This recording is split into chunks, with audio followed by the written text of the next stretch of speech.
అందరికీ నమస్కారం. ఈరోజు మనం చాలా ముఖ్యమైన విషయం గురించి మాట్లాడుకుందాం. అదే ఆదాయపు పన్ను. ఇది ప్రతి ఒక్కరికి తెలుసుకోవాల్సిన విషయం. భయపడకండి, ఇది అంత క్లిష్టమైనది కాదు. సరైన మార్గదర్శకంతో మీరు సులభంగా అర్థం చేసుకోగలరు. ఈ వీడియో ముఖ్యంగా కొత్తగా పన్నులు చెల్లించే వారి కోసం. మీరు మొదటిసారి పన్నులు చెల్లిస్తున్నారా? అయితే ఈ వీడియో మీకోసమే. ఆదాయపు పన్ను అంటే ఏమిటి, ఎవరు చెల్లించాలి మరియు ఎలా చెల్లించాలి అనే దాని గురించి మనం నేర్చుకుందాం. పన్నులు చెల్లించడం అనేది ఒక బాధ్యత. ఇది మన దేశ అభివృద్ధికి సహాయపడుతుంది. సరే, మొదలు పెడదామా? మీరు ఆదాయపు పన్ను నిపుణులు అవ్వడానికి సిద్ధంగా ఉన్నారా? ప్రారంభిద్దాం. ఈ ప్రయాణంలో మీకు సహాయం చేయడానికి మేము ఇక్కడ ఉన్నాము.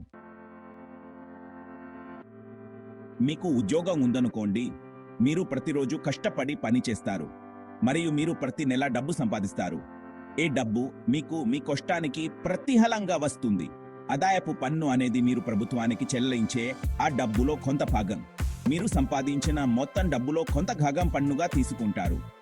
ఏ డబ్బు రోడ్లు, పాఠశాలలు మరియు ఆసుపత్రుల వంటి ముఖ్యమైన వాటికి నిధులు సమకూర్చడానికి ప్రభుత్వానికి సహాయపడుతుంది. ఈ విధంగా పన్ను మన సమాజానికి మేలు చేస్తుంది. దీనిని ఇలా ఆలోచించండి. మీరు దుకాణంలో ఏదైనా కొనుగోలు చేసినప్పుడు మీరు అమ్మకపు పన్ను చెల్లిస్తారు. ఇది కూడా ప్రభుత్వానికి వెళుతుంది. అదేవిధంగా మీరు డబ్బు సంపాదించినప్పుడు మీరు ఆదాయపు పన్ను చెల్లిస్తారు. ఇది మీ ఆదాయానికి అనుగుణంగా ఉంటుంది. బలమైన మరియు సంపన్నమైన దేశాన్ని నిర్మించడంలో ఆదాయ పన్ను కీలకమైన భాగం అని గుర్తుంచుకోవడమే. పన్నులు లేకుండా మనం అవసరమైన సేవలను పొందలేము. భారతదేశంలో మీరు ప్రతి సంవత్సరం ఒక నిర్దిష్ట మొత్తం కంటే ఎక్కువ సంపాదిస్తే మీరు ఆదాయపు పన్ను చెల్లించాలి. ఈ మొత్తాన్ని ప్రాథమిక మినహాయింపు పరిమితి అంటారు. ఆదాయపు పన్ను నియమాలు మరియు నిబంధనలు కాలానుగుణంగా మారచ్చు అని గమనించడం ముఖ్యం.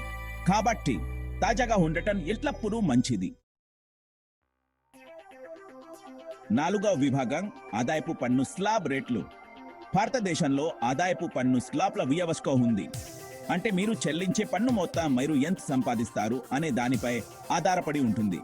మీ పన్ను బాధ్యతను ఖచ్చితంగా లెక్కించడానికి ఈ స్లాబ్ రేట్లను అర్థం చేసుకోవడం చాలా ముఖ్యం.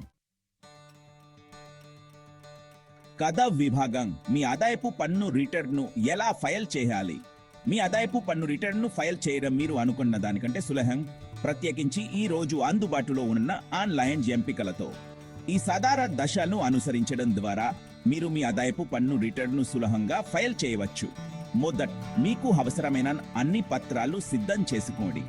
ఆపై ఆన్లైన్ ఫారంలను పూరించండి మరియు సమర్పించండి. మీరు ఏదైనా జరిమానాలను నివారించవచ్చు.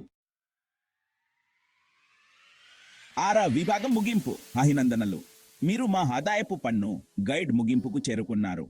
భారతదేశంలో ఆదాయపు పన్ను యొక్క ప్రాముఖ్యాలను అర్థం చేసుకోవడంలో ఈ సమాచారం మీకు సహాయపడిందని మేము ఆశిస్తున్నాము. మీ పన్నులు చెల్లించడం ప్రాముఖ్య పారవిధి మరియు మన దేశం శ్రేయస్సుకు దోహదపడుతుందని గుర్తుంచుకోండి.